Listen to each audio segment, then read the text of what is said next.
Get going. All right. Hello and welcome to everyone again to the virtual fall sessions that we have here for St. Mary's College of California.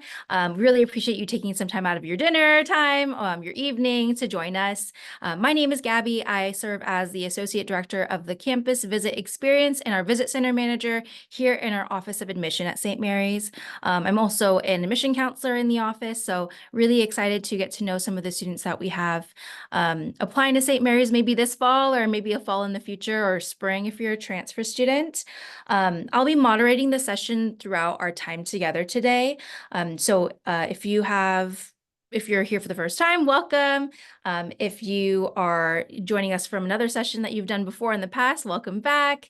Essentially, what will happen today is we're going to talk a bit about study abroad here at St. Mary's and our January term travel here at St. Mary's as well. I have some amazing friends from across campus joining me today that will talk to you a bit about what we have to offer as some really great opportunities for our Gales, our St. Mary's students. Throughout the session, please feel free to write any questions into the chat. I will save those questions for my friends Sarah and Cece towards the end and the middle of the presentation so that we can kind of garner those questions together. And of course, if you have any admissions-based questions, I'm totally happy to answer those for you as well. Yes, we'll hold questions towards the end. And another reminder that we are recording this session. So no requirement for you to have your camera on if you do not want to be recorded. But I'm going to pass it off to Sarah Bear and my friend Cece over here, and they're going to introduce themselves and how they're a part of our St. Mary's community. Hello, my name is Sarah Bear. I'm the Assistant Director of Study Abroad for the Center for International Programs. I have been with St. Mary's for about a year, but I've had the privilege of studying abroad, living abroad, and think that studying abroad will be one of, if not one of the highlights of your St. Mary's experience. So I wanted to also introduce or have one of our returnees introduce herself. I think students love to hear from other students, so I appreciate Cece being here. Go ahead, Cece. Hi, my name is Cece Vanderveen. I'm a senior, and last year I was studying abroad in Tokyo, Japan at Sophia University for the entire year. And I also am a Boren Scholar recipient. So if anyone has any questions about study abroad application process or the Boren Scholarship or Japan, I'm here to answer any questions.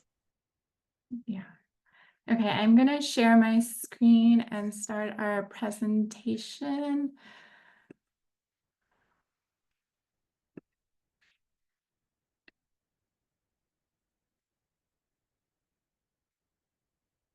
So Cece will be able to answer some questions, and you'll actually get to see a video she created about her experience in Japan and her Boren Scholarship, because I think it's a remarkable video and a remarkable experience. So to begin with, like I said, I'm Sarah Bear. I work in the Center for International Programs.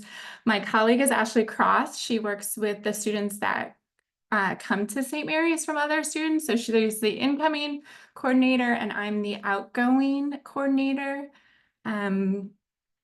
We are located in Dante Hall, right in the middle of campus, so you can always find us if you have questions. I always encourage students to come in as soon as they really want to start thinking about study abroad, especially, to try to plan out your coursework well in advance of the actual semester you want to study abroad. So to talk about the benefits of studying abroad, first, personally, as I mentioned, I've had the chance to study and live abroad. And for me, study abroad and living abroad were really transformative in terms of not only getting to know the world, gaining a new world perspective, but really growing in my self-confidence, my sort of ability to have not only confidence in my decisions, but understand what I wanted to do sort of in my life moving forward. So I think sort of some moments of clarity that I don't think I would have had without those experiences.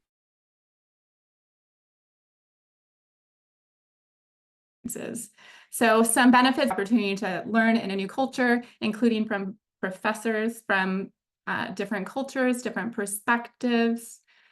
an opportunity to learn a new language or increase your knowledge of a language you've been studying for a while. And for some students, it's a true opportunity to become fluent. I mentioned this earlier, but expansion of your worldview and perspective. Enhance employment opportunities. This is really twofold. A lot of our programs do offer internship opportunities, but beyond that, I think employers see study abroad on your resume and understand that you're someone who's willing to put themselves in an uncomfortable situation and learn and grow and prosper in that situation. And like I said, there's the personal growth and development, the increase in self-confidence and resiliency, and understanding sort of your place in the world. Some sort of fun facts about study abroad in St. Mary's. We do have about 100 St. Mary's students that study abroad each year between a semester or the Jan term travel. We also, for just the semester or academic year programs, we have 16 different program options in 11 different countries. And we were able to help students find different scholarship opportunities. So this past spring, almost 70% of our students that were studying abroad received additional scholarship funding of some type. So the Center for International Programs offers, like I said, 16 programs across 11 different countries. There's something for everyone. The bulk of our programs, as you can see, are based in Europe, but we do have one in Costa Rica, one in Australia, 2 in Japan, and 1 in South Korea.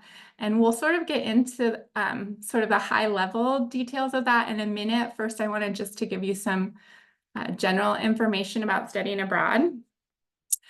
St. Mary's allows a lot of flexibility for those of you interested in studying abroad in terms of being able to study abroad as a sophomore, junior, or senior. The only sort of requirements are that you must have at least a 2.8 GPA, clean academic disciplinary record. Beyond that, I typically do advise students.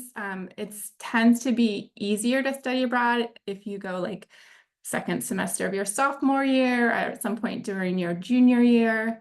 By the time you get to senior year, you sort of have very focused classes. So it is possible, but it's a little bit harder. So I do recommend thinking about doing it earlier in your academic career versus senior year. Also, a great part about St. Mary's is that you're allowed to travel for more than one semester. Like Cece did an entire year in Japan. It is possible to do one semester in one location and one semester in a different location.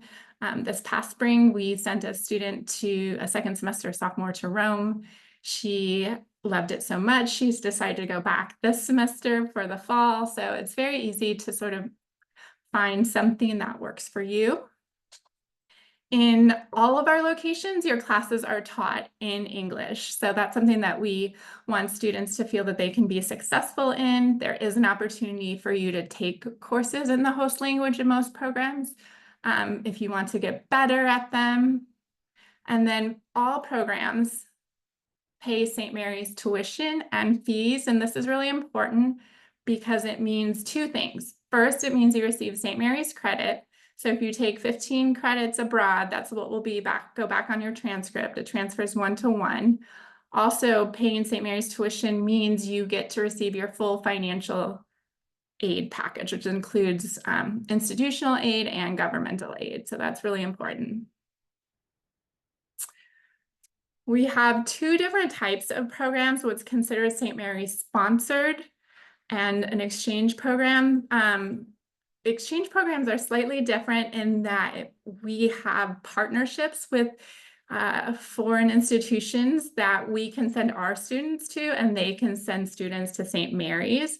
So the main difference between St. Mary's sponsored and an exchange is just the housing situation. So with St. Mary's sponsored programs, housing is typically provided, whereas exchange programs, some of them offer housing, but some programs actually do require you to find housing on your own. This is a slightly more independent option.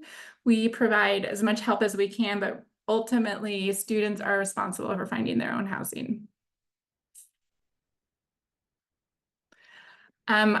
Because we talked about what types of programs you may find, I just sort of want to go at a very high level here of where you can find different study abroad programs. As I go through these, I want you to sort of keep in mind that for most programs are going to be very workable for business students, students in the School of Liberal Arts.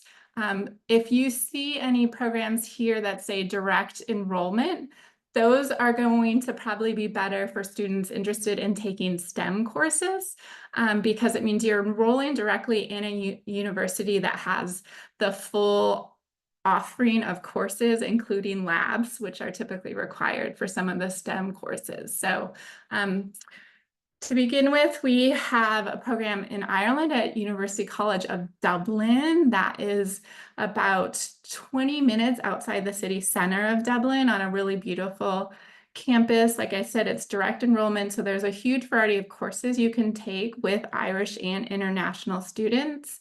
And you do live on campus, again, with Irish students and international students. We also have a program at Queen Mary, University of London. This is in the southeastern side of London, about a 20-minute tube ride from the city center. Again, it's direct enrollment, so you can take a wide variety of courses. You at QMUL, they have a few less lab courses, but you can get some science courses. And you likewise would be taking courses with British and international students and live on campus. Our program in France, this photo here was taken by one of our students that was there last semester, and it was she was taking an art class. She studied at IAU in Aix-en-Provence. It is a smaller program, so there you take core and major courses. So you wouldn't have the full offering of, say, like a large institution like UCD, but it works for certain majors better than others. You live with host families, so you'll get to, learn about the culture, enjoy home cooking, all that sort of thing from the host families. Spain. Okay, I'm going to just touch on Spain for a little bit because most, or I shouldn't say most, but a lot of students come to my office and say, I want to study in Barcelona. We do have 2 programs in Barcelona, but they're very specific, and I'll touch on those in a minute. Our program in Sevilla is one that really is suited to various majors. So if you're not a business major or communication major, but want to study in Spain, this program in Sevilla is a great option for you. And it's available to students who there are several different tracks. So if you have taken no Spanish before, you have a variety of courses available to you. If you've taken 4 or more semesters of Spanish, then you have a whole nother level of courses that are available to you, where you could be taking courses at a local university in Spanish with local students. Sevilla is one of my favorite cities of all time. And here, again, you get to live with a host family to enjoy the culture, the local food. So it's a great program. We have 2 programs in Italy. One's in Rome and one's in Florence. We partner with an organization called SAI.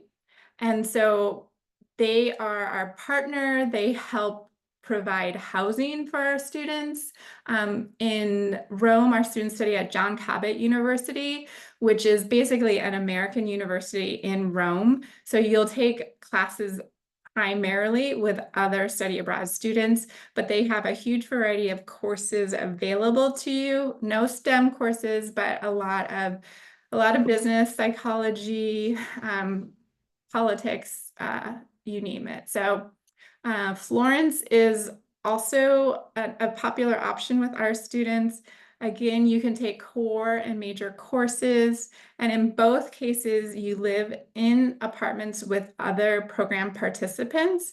So it's a great opportunity to get to experience local culture, but also sort of have the freedom of your own apartment, providing your own meals, that sort of thing. We also have a program in Berlin. We haven't sent anyone there in a while, but we do have a student that will likely go this spring. It is a course or a program with limited offerings. If you're an art or politics student, it may be a good fit for you. If you're interested in learning German, it's also a great fit for you. You must enroll in German language courses while you're there, and you also get to live with a host family to practice. And then our last St. Mary sponsored program is in Costa Rica. It's at Universidad Veritas in San Jose, where you can take core and major courses. Like I said, it's best for environmental studies students, Spanish and politics majors. There too, you live with host families. Okay, on to the exchange programs. And this is where you'll find a little bit of difference in sort of the housing situation. Our exchange program at University of Galway, again, it's direct enrollment. So you do have a wide variety of courses you can take there. You will take classes with Irish and international students. Housing there is more limited on campus, so it can be a little bit more challenging, but is doable. I think the main difference between studying at UCD outside of Dublin versus Galway is just sort of what type of experience you want. Obviously, UCD is a bit closer to the capital, whereas Galway is a smaller city known for its art scene. So it's sort of dependent on what kind of experience you want. We have a newer exchange program in Greece at the American College of Greece. This is located about 20 minutes outside of Athens. And again, it's direct enrollment, so you can find some STEM classes. You'll be taking classes with Greek students as well as international students and live on campus. Okay, here's what I mentioned about the exchange programs in Spain. Basically, these are sister universities. La Salle is a program that's designed for business students. So you just take business classes there. It is direct enrollment, but that means you're directly enrolling in their school, which focuses on business courses. The other program is at Blanquerna, and that offers classes in communications and politics. So they're very limited focus. A lot of our students, when they study abroad, they're able to take courses that go towards their major requirements as well as core requirements, such as the arts analysis requirements, theological explorations, whereas these two programs just focus on your major. All right, Japan. We have two different programs in Japan, and in both cases, you're taking classes in English with a wide variety of core and major courses. The primary difference, again, is going to be size. Sophia's in Tokyo, a huge city. Akita is a more rural experience. I sort of equate it as students are thinking about if they want a smaller campus experience more like St. Mary's, then Akita is probably a better fit. But if they really want to experience, sort of the big city experience, then Sophia is probably what you want to experience. These are our last two exchange programs. We've got one in Seoul, South Korea, and our students there have a large variety of courses they can take in English. We actually have two students from this university studying at St. Mary's right now, so it's nice that they can sort of help the students that are interested in studying there. They have plenty of on-campus housing available for our students. And lastly, we have a program at University of Technology in Sydney, Australia. It's a direct enrollment program. So You would take classes with Australian students and international students. It's a good spot for our students that are interested in kinesiology because they can get the lab experience they need there. On-campus housing is very limited there, so that is something the students need to be proactive on. One other thing that I'd like to mention, I probably should have mentioned about Japan too, just know going into it, their academic calendars may be a little different from ours. So in Australia, it's a lot different, and even Japan to some extent. So it's not impossible, just it requires some planning and forethought. Okay. So if you take away just one thing from today's meeting, I want it to be this about study abroad is you are paying the same tuition as you would on campus while receiving your financial aid. The only additional cost to study abroad is really your flight over to your location, and then any of your additional expenses or you incur while you're there. So it's a great way to continue on the path towards graduation and utilize your financial aid package. Not only that, but our students do receive different scholarships. Cece, you're going to see her video shortly. You can ask questions about her process if you're interested.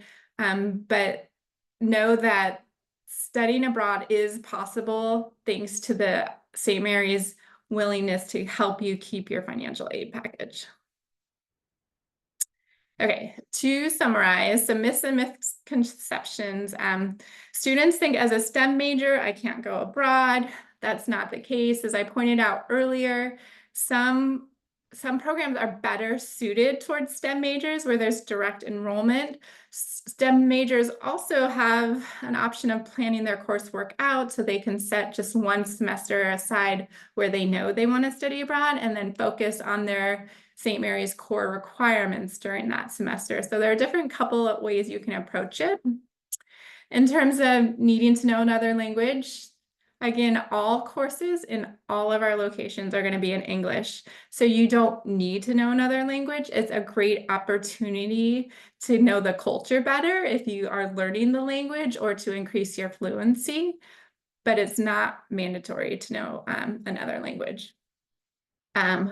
Studying abroad is too expensive, and that too, we want to make sure you understand when studying abroad through St. Mary's, you're guaranteed your financial aid package, and you're also eligible for scholarships. And the last one is about studying abroad will delay my graduation. And that's something we work really closely with our students on to make sure they understand what courses they need to take, what's available to them, and what courses have already been pre-approved so they can take whether it's major courses or core requirements while abroad.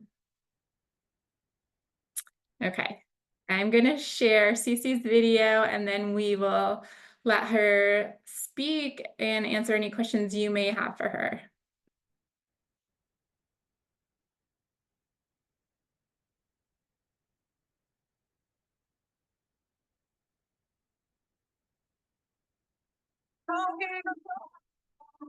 Hi, my name is Cece Vanderveen. I'm a third-year Justice, Community, and Leadership major and an East Asian Studies minor at St. Mary's College, and I'm currently studying abroad at Sophia University in Tokyo, Japan.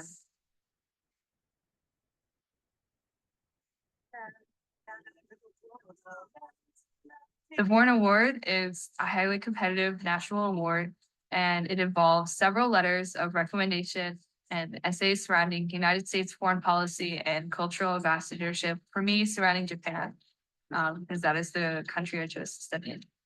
A huge part of the Bourne Award is language acquisition, so becoming as proficient as possible in Japanese is an integral part of being a Bourne scholar. I am also the first foreign scholar at St. Mary's College, and thus I hope to be a resource for those considering applying in the future.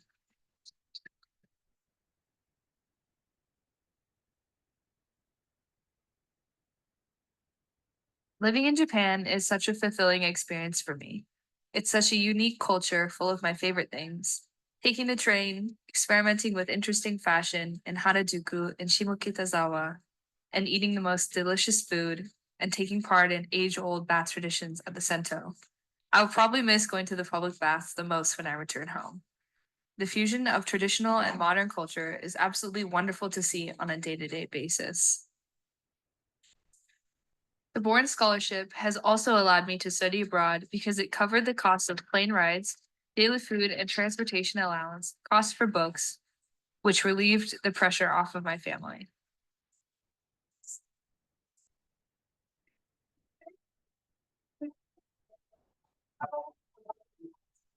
The Bourne Awards, because it's directly related to the United States government, requires you to complete 1 year of federal service.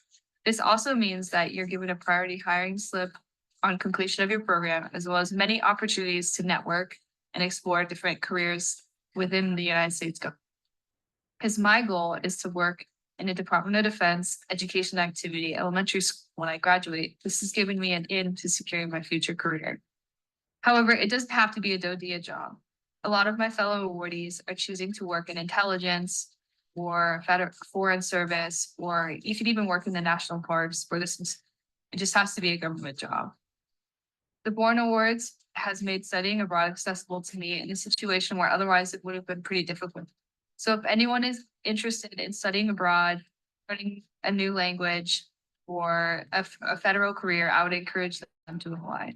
If anyone has any questions, please email me my email or visit the Bourne website to learn.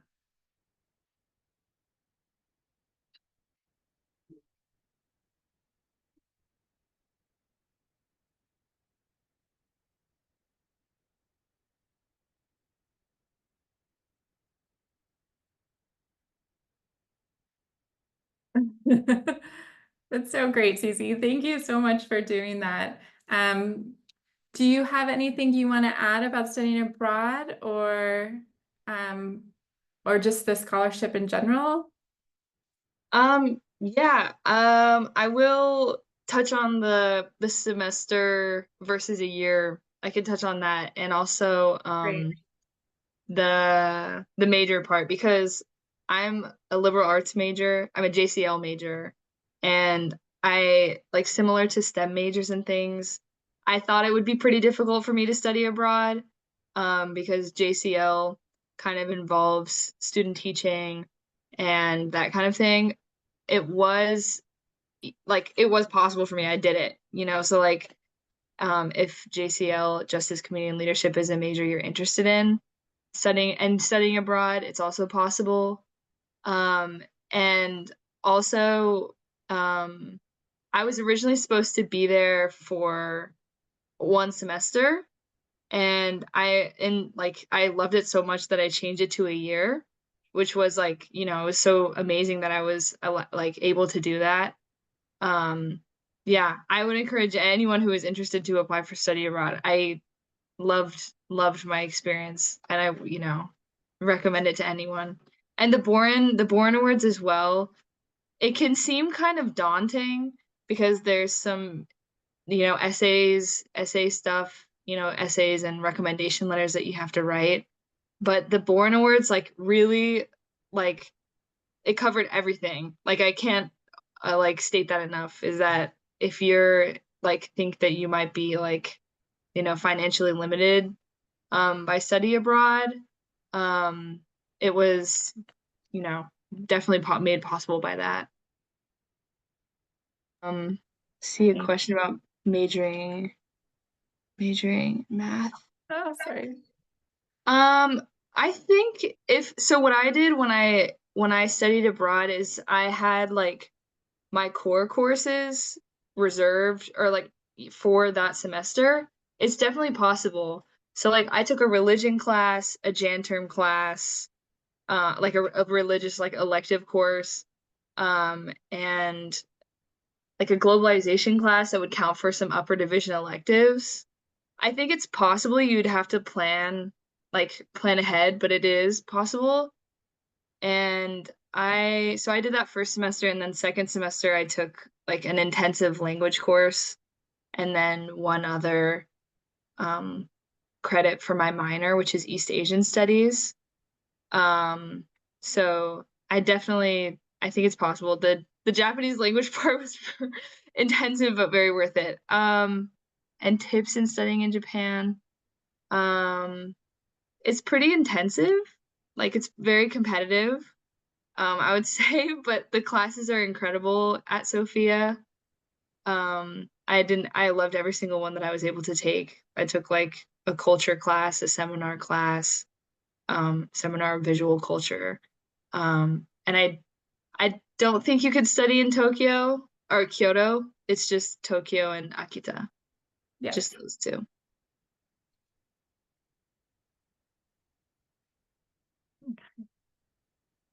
Well, Cece, thank you so much for joining us today. I really appreciate your perspective, and I'm really happy that you can share with our students here. Yeah, of course. I'm happy to help. Yeah. On this, I'm not going to get into the details about how you apply. I just did want to point out about our deadlines. They remain the same every year. So for students that are interested in going for the spring semester, our deadline just passed on October 1st.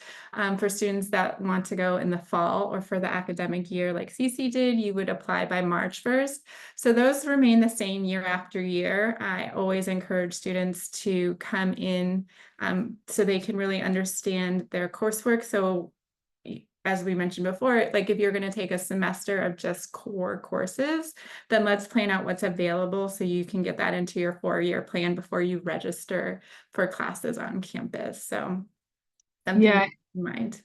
And at Sophia too, if you're interested in Japan, the courses that are offered changes by semester. So you'd have to be, like Sarah mentioned, like pretty on top of what you're planning to take. And that's true in a lot of our host institutions. Well, there will typically be the same things offered from fall to fall and spring to spring, but not necessarily the same things every semester. So it's good to plan ahead. If you want to learn more about study abroad, feel free to reach out to me. You can also visit our website, global.stmarys-ca.edu. We do have an Instagram site.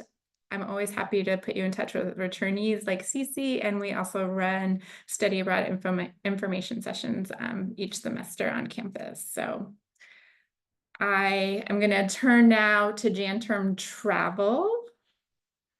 I will tell you that this is not something I work with. Jan term travel is run out of our January term office, which is located in Korth Tower. Our director for Jan term is Claire Williams, and the coordinator for Jan term travel is Connor McCaslin. So I know enough about Jan term to sort of help you understand the offerings, but really these two people administer the program. So I'm sure you've heard about Jan term. It's something that makes St. Mary's really unique. Most students, now you just have to take 2 Jan terms over your academic career at St. Mary's. It used to be that you took a Jan term each year.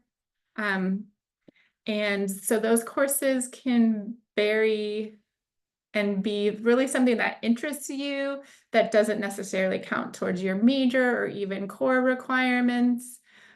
For first-year students, you always take a Jan term course on campus, or you can participate in the domestic Jan term travel program. After that, you're eligible to participate in the Jan term travel courses. Jan term is a 1-month course where students can focus on just one class. The class I'm taking is Empires and Barbarians, and we're kind of debunking the myth of what makes someone barbaric versus civilized. In every way, this class is a hands-on experience. It's one thing to read about the Roman testudo. It's quite another to actually physically perform that Roman military tactic. Am I ready for war? History, we think of it as dead almost because we just read it, but we really get to see and touch the things we've been learning about, and that really enhances the learning experience. When I found out about entrepreneurship for innovators, I thought it would be a really good opportunity for me to develop my business, Proper Tech, which is a drone education company, and to find out more about the entrepreneurship world. I'm normally used to working with engineers. So working with people who are marketing majors or econ majors or people who specialize in customer service is just incredibly beneficial. Being in this class right now is allowing me to lay a foundation that's going to ensure that I am able to be the best version of myself moving forward. As a biology major with hopes to eventually go to med school, it's easy to get caught up in a lab using the analytical side of my mind. So as my gen term, I've chosen to take the class Creating Theater for Young Adults, which allows me to be more creative. It's just great working as a team to put something together. Oftentimes, students will be asked, what is your major? And they'll be defined by that major. But gen term is a way for students to branch out.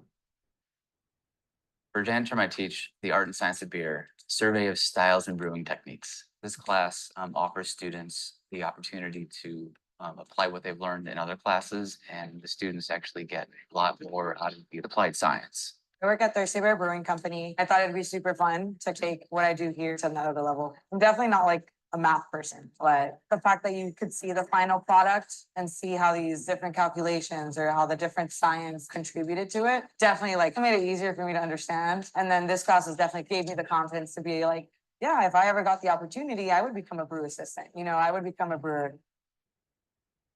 Traveling is one of the most important things people my age could be doing, and Jan Term is a great opportunity to do that. The class that I chose for Jan Term was DIRT. DIRT stands for Dismantle, Immerse, Reflect, and Transform. It's a disaster relief program. You're going in and you're doing construction. You're gutting houses after hurricanes. You're knocking down walls. You're painting, you're framing a house, roofing, but also learning about the culture that you're in and tying those two pieces together. The first year, I fell in love with it when we were in Tanzania. Loved all the work that we were doing and just learning about cultures and people around the world. And then this year in Puerto Rico, I knew I wanted to go again. I can easily say that I've changed wholeheartedly because of this trip. I'm really interested in healthcare and medicine because of my biochemistry background, but I also learned that I really wanted to work with underprivileged populations. When I graduate, I want to have a job that gives back. It's life-changing, definitely.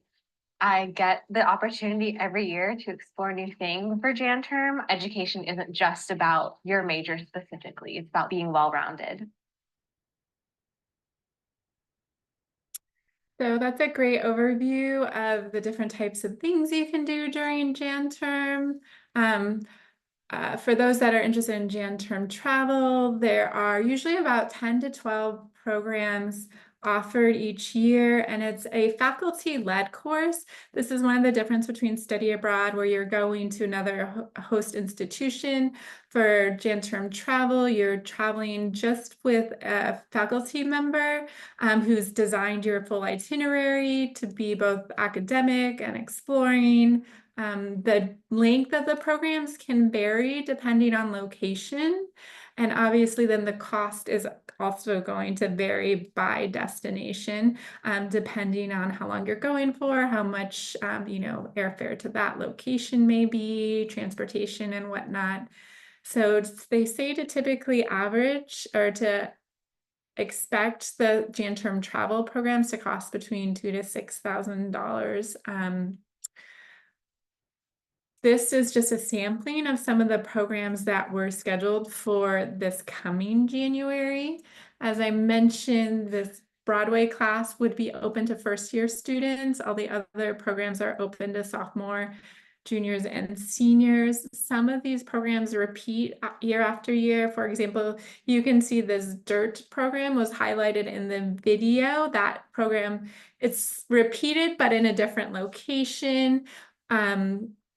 This program in Venice has been repeated for a number of years, as has the Engaging Christian Art in Italy and France. So some programs will repeat, some will be, gone for a year, may come back. It's a variety of factors. But that gives you sort of a sense in terms of planning for Jan Term travel. The course fees range from $2,000 to $6,000, and these are out-of-pocket expenses. The really great news is there are scholarships available that cover up to 75% of the course fee. As you can see, this past year, more than 60 students earned a scholarship, which made a huge difference for those students. Typically, I believe the Janterm Travel Office prioritizes seniors who haven't had a chance to study abroad at any point, and then they go to juniors and then sophomores. Okay, that's all I have for today. Are there any questions?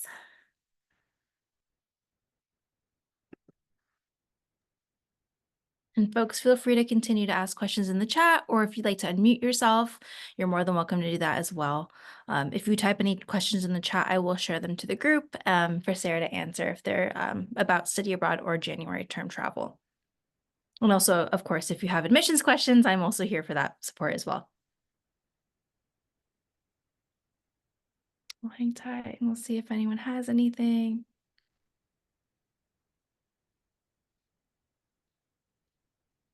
And if also folks don't have anything that they have right now, I'm sure Sarah has an email address for our study abroad office or our January term travel office if questions come up. I'll also right now type into the chat the admissions general email address. If you find that you have questions for Sarah or for Cece, I'm more than happy to also collect those questions for them and pass them off through our SMC admit email address. But it looks like we have a question here. If I'm in a 4+1 program in studying to be a teacher and majoring in math, would studying abroad in Korea or Ireland be a good option? So majoring in math, I think Ireland, you could get more math courses than Korea. We would just honestly have to sit down and map out your 4-year plan, working with your advisor to understand what math courses you could take abroad versus what you need to take at St. Mary's.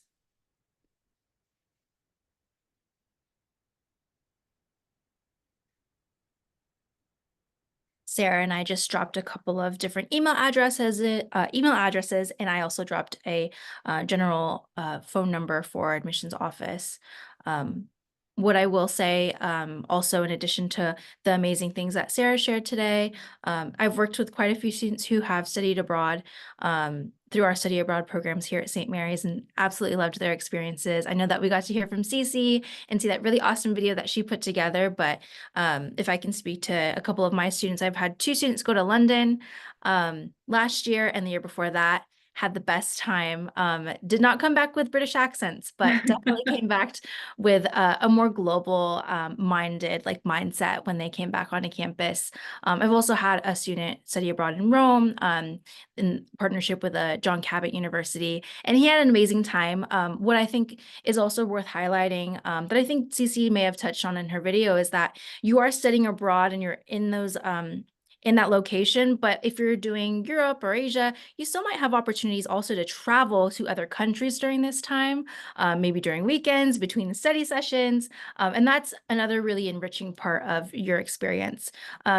Travel January term and study abroad allow for our students to be, again, more global-minded citizens, able to view problems through different lenses, think really complexly about any issues that may come up. I think it's really helpful for students post-grad life to gain these kinds of experiences while they're in college and young and excited to kind of explore. So these 2 offerings that we have are truly exploration-based opportunities. So I'm hoping that you're very excited about that. I know studying abroad is something that can be very important to families and students as they make their college decision. And it's really great that St. Mary's offers something where you can have a one-to-one transfer like over of credits. That isn't necessarily the case at lots of institutions, but I'm really glad that we have that as an opportunity. So if no one has any questions, no worries. We are happy to give you back maybe 13 minutes of your evening tonight. I'll probably stay behind just in case anyone did want to ask anything privately. But I just want to thank Sarah again for coming to our virtual session this fall. Thank you, Sarah. You're welcome. All right, folks. Thank you so much. You. Have a great evening. Enjoy dinner. Sarah and I are also gonna have dinner tonight. Have a good one. Thank you. All right. I have Candace and Gabby. Let me know if you have any questions, Gabby. If not, have a good night.